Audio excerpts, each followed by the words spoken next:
This is where my parents live, Mark declared suddenly upon his visit. Behind him, his in-laws nodded happily. I found myself in the middle of an online meeting and quickly apologized to the other party before ending the call. Irritated, I turned my gaze towards the door. "Why did you come all of a sudden?" I asked them, maintaining my composure. My father-in-law proudly replied, "We'll pay off the mortgage, so please leave." It was hard to suppress a laugh at his statement. My mother-in-law had never worked, and my father-in-law was just staying at home without any employment. Yet Mark was completely in favor of his parents' opinion. Disappointed by his stance, I considered divorce.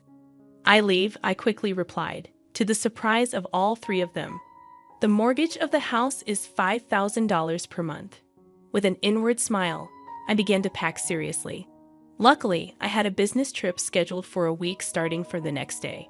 With my suitcase and bank book ready, I headed to the entrance. "Goodbye," I said as I left the house. First, I'd start by transferring the house's title to Mark. I felt excited thinking about my future plans. My name is Shyle Owen. I am 47 years old and work as a web designer.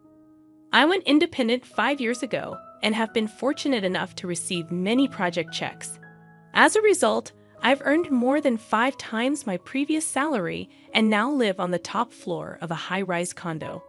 I met Mark, my husband, 3 years ago through Ashley, my former boss and his cousin. He's kind and honest, but had trouble maintaining relationships, so he had been single for a long time. Around that time, my business was doing well, and I bought the top floor of a high-rise condo, doubling as an office. I wasn't planning on marrying, but Ashley strongly suggested I meet Mark. When I met him, he was very gentle and attractive, looking much younger than his actual age.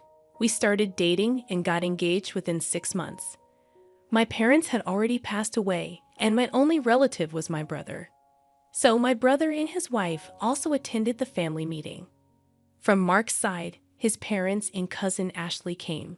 The meeting went smoothly overall. However, my sister-in-law's comment, "This seems stiff," left me puzzled. I never imagined her words would become a reality. After marrying, Mark moved into my house, and we started our life together. His workplace was harsh, requiring him to leave early in the morning and return home past midnight. Despite this, his salary was only a quarter of mine. I suggested to Mark, who was exhausted and went to sleep immediately every day, "It's bad for your health. Why don't you look for another job?" However, he reprimanded me with a face full of anger. "Are you saying I should quit my job? Are you looking down on me because I earn less?" I was surprised by Mark's strong reaction, as we had never argued before. Feeling uncomfortable about unintentionally disrespecting his job, I decided to apologize sincerely. "I'm sorry. I didn't mean it that way. I'm just worried about your health." Mark quickly calmed down and apologized. Our first argument ended swiftly. However, it became difficult to suggest a job change afterward. Mark's return time got even later, and he eventually spent half the week at the office. While I was concerned about his health, he seemed to enjoy his job. So I decided to support him as much as I could, creating a relaxing environment whenever he returned home. "Hey, about my dad's medical expenses, could we increase the remittance a bit?" Mark suggested this when his father was in the hospital with back pain. Sighing inwardly at his request in his father's hospital room, I didn't hesitate to help my in-laws, as I had no parents of my own. Our household depended on my income, with Mark contributing a part of his salary to his parents. His salary wasn't low for a man in his 40s, but the exact amount he kept for himself was unclear. However, it was evident he was providing enough for his parents not to struggle. I couldn't agree when he insisted on increasing the remittance because it was possible only due to my income. Yet it was hard to refuse in front of his parents. "Mark, you're really kind. Thank you so much. It's a big help," they said, looking at me and Mark under their pressure. I reluctantly agreed to increase the remittance. Afterward, my in-laws started demanding money for various reasons, not just the remittance. I wanted to refuse, but they knew I would say no. So they approached Mark instead. Especially weak to his mother's requests, Mark often decided to increase the remittance whenever she asked. On the day his father returned from the hospital, after sending my in-laws off in a taxi, Mark and I returned home, only to find surprisingly that his parents, who were supposed to have gone home, were waiting outside our house. It's tough for Dad to climb our stairs, so I thought we'd take care of him here until his back is fully healed. What? You can't just spring that on me. My surprised reaction made my mother-in-law frown. My father-in-law stood in front of the door as if to say, "Let us in quickly, Mark." "That's okay, right?" Mark replied, and I stared at him in shock. He avoided my gaze from his reaction. As I observed the situation, it became apparent that Mark and his parents had likely already discussed their plans. "Fine, you can stay here until you're fully recovered." I reluctantly relented, ushering my in-laws inside. They surveyed the house and settled onto the living room sofa. "Look at this place, so nice. Our house is 50 years old and falling apart," remarked my father-in-law.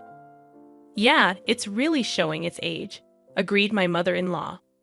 Mark nodded along, indicating their intention to stay for an extended period. Admittedly, since I had been providing them with financial support, having them here might ease the burden. However, financial considerations aside, it didn't mean I welcomed the idea of cohabiting. Renovating old houses is trendy these days. How about considering that, Mark? I suggested. "Yeah, maybe," Mark replied vaguely.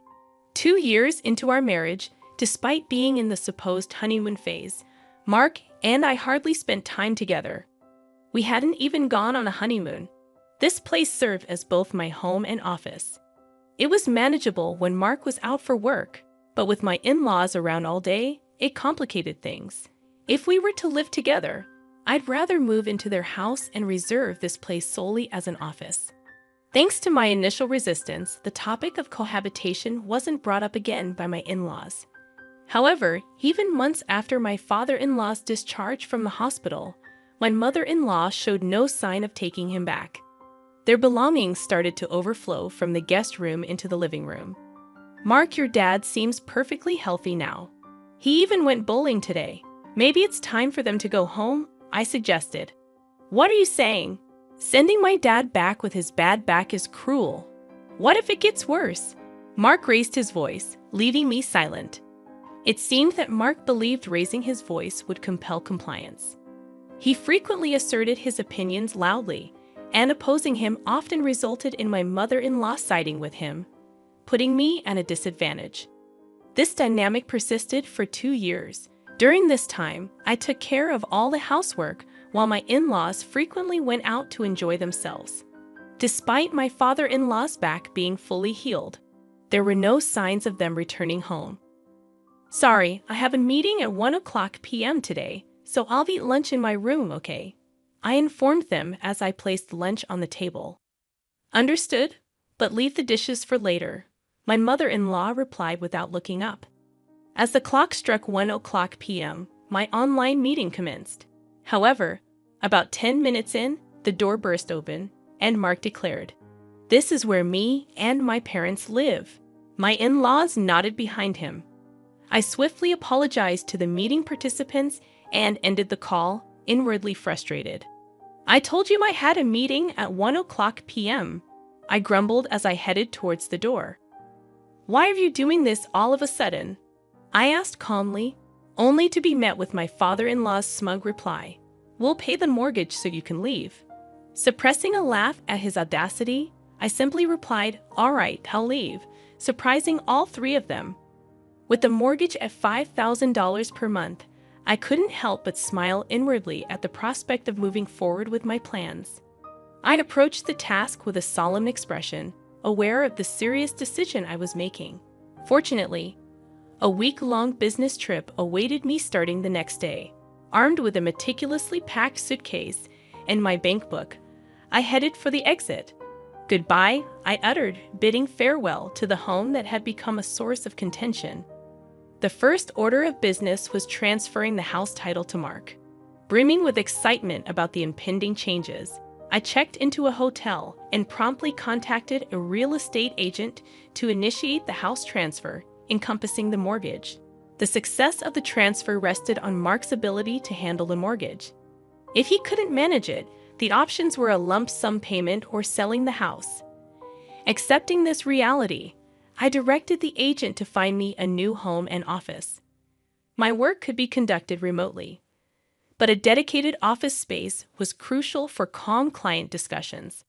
The agent identified a suitable location approximately 40 minutes from my previous residence, complete with top-notch security. After a visit and quick decision, I bought the luxurious apartment, considering it a well-deserved reward for my efforts. In the interim period before the move, I stayed in temporary accommodation. Once all the necessary documents were prepared, I delegated the packing and moving process to a professional moving company. During the move, my in-laws and Mark assisted while exchanging unpleasant remarks about me. One of the movers even commented, "You have a difficult family," causing a flush of embarrassment.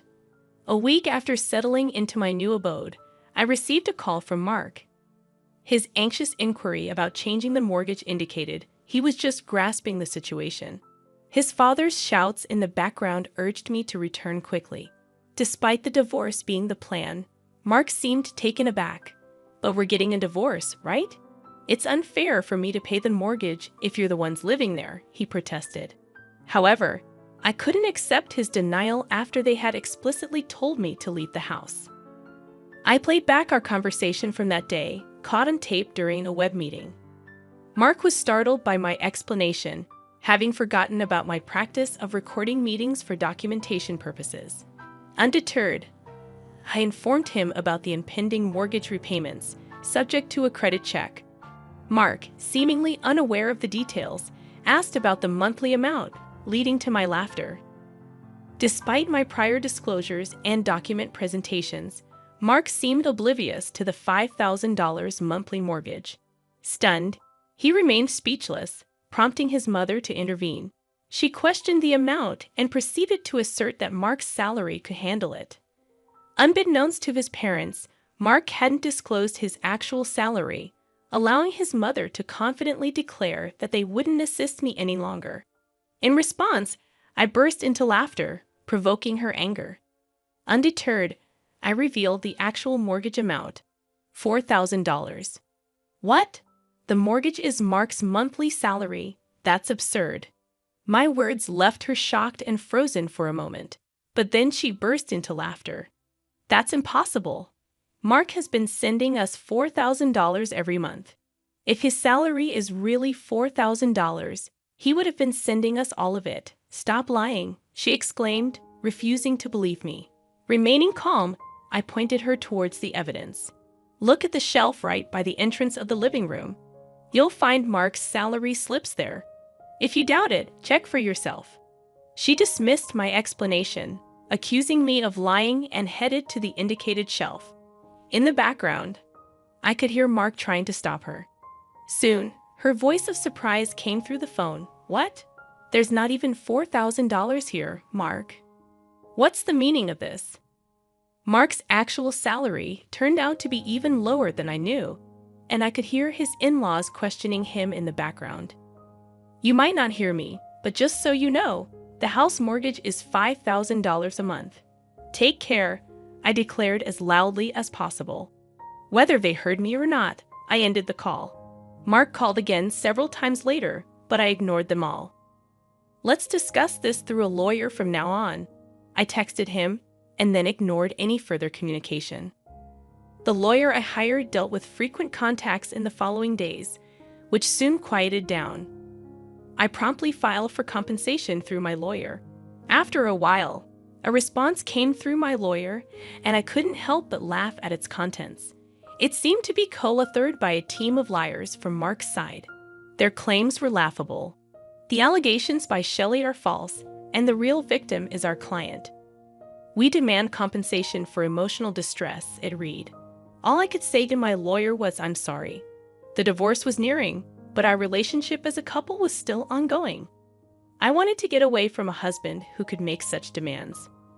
My client wants to meet and discuss in person. It seems Mark doesn't know about this, my lawyer said, handing me a letter. The letter briefly requested to verify the truth behind Mark's claims. I agreed through my lawyer and chose a location far from my current residence for precaution.